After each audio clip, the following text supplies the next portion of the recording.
The morning sun spilled across the chrome edges of Maplewood Diner, a place where the smell of butter and syrup usually promised warmth and comfort. But on this particular day, the light couldn't erase the darkness that crept into the hearts of a few cruel boys. At a booth near the window sat a girl in a wheelchair, her plate of pancakes resting in front of her like a fragile shield. Her name was Clara. Though her face carried the quiet strength of someone who had endured much, her trembling hands betrayed her unease. The boys at the next booth didn't just laugh. They crossed a line that should never be crossed. One of them slapped the plate from her lap, sending food crashing to the floor. Another pushed her wheelchair back with a mocking shove.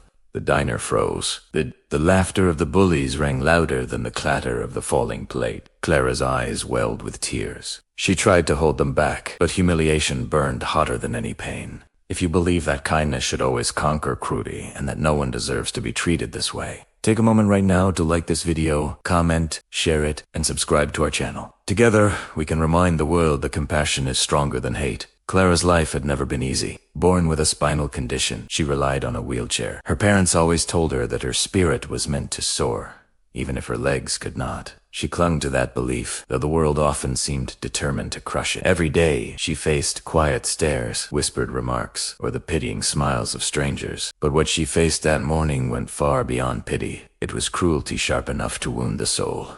As the boys cheered, others in the diner lowered their heads. Some shook their heads in disapproval, but did nothing. The waitress froze in the aisle, fear etched on her face. Clara bent down awkwardly, trying to gather her pancakes with trembling hands, desperate not to make a scene. That's when another hand reached down, not rough, not mocking, but gentle. An older man quietly picked up the plate and set it back in front of her. "Don't mind them," he whispered, but his eyes darted nervously toward the teenagers. His kindness was a small candle in a room full of shadows, but Clara still felt broken. Her appetite was gone, her throat tight with unspoken words. She wanted to ask why the world worked this way.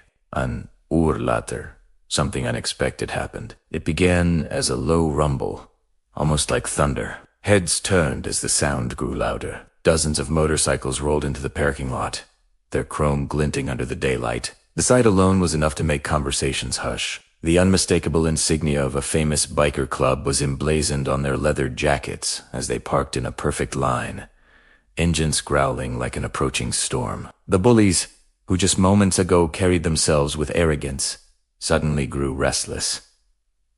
Their smirks faltered. Everyone knew the reputation of these bikers: fierce, fearless, and unafraid to stand their ground. When the diner door swung open, the bell jingled softly. But the silence that followed was deafening. A towering man with a beard and steel-hard eyes walked in, his vest heavy with patches. Behind him came another, and then another, until the diner felt smaller, its air charged with tension. Clara's eyes widened, her pulse racing with both fear and wonder. The man at the front scanned the room, his gaze sharp as it swept over the bullies. Then, his eyes softened when they landed on Clara. It was as though he understood everything without a single word being spoken. He stepped closer, his boots heavy on the tiled floor, and knelt beside her. For the first time that morning, Clara didn't feel small. She felt seen, protected. The leader, whose name was Roar, turned his head slowly toward the bullies. They sat frozen, their pale faces betraying their guilt.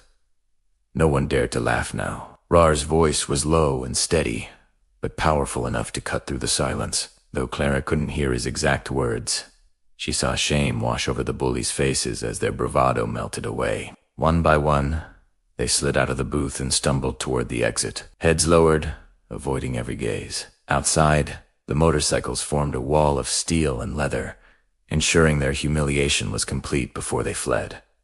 But Roar didn't stop there. He called over the waitress, placed a large bill on the table, and told her to bring Clara anything she wanted: pancakes, a milkshake, pie, the whole menu if she liked. He told her she was stronger than any of the cowards who had tried to break her spirit. Then, in a gesture no one in that diner would ever forget, he removed his own leather vest, draped it gently across Clara's shoulders, and told her she was now family. Tears streamed down Clara's face. Not tears of humiliation, but tears of gratitude. In that single hour, her life had shifted. What began as a morning of pain became a moment of profound transformation. She realized kindness can come from the most unexpected places, and that sometimes the fiercest-looking people carry the softest hearts. The diner erupted in quiet applause, some patrons wiping tears from their eyes. The waitress hugged Clara, promising she'd never again feel invisible in that diner. For the first time in a long time, Clara felt a surge of hope. She realized that though cruelty existed, so did courage. If this story has touched your heart and reminded you that kindness can rise from the most unlikely of places, please take a moment to like this video, share it with friends, and subscribe to our channel. Your support helps us continue spreading stories that inspire and heal. Before we go, I have one special request. Comment below what you would have done if you were in that diner. Would you have stood up for Clara? Your words might inspire someone else to act with courage when the moment comes. Thanks for watching.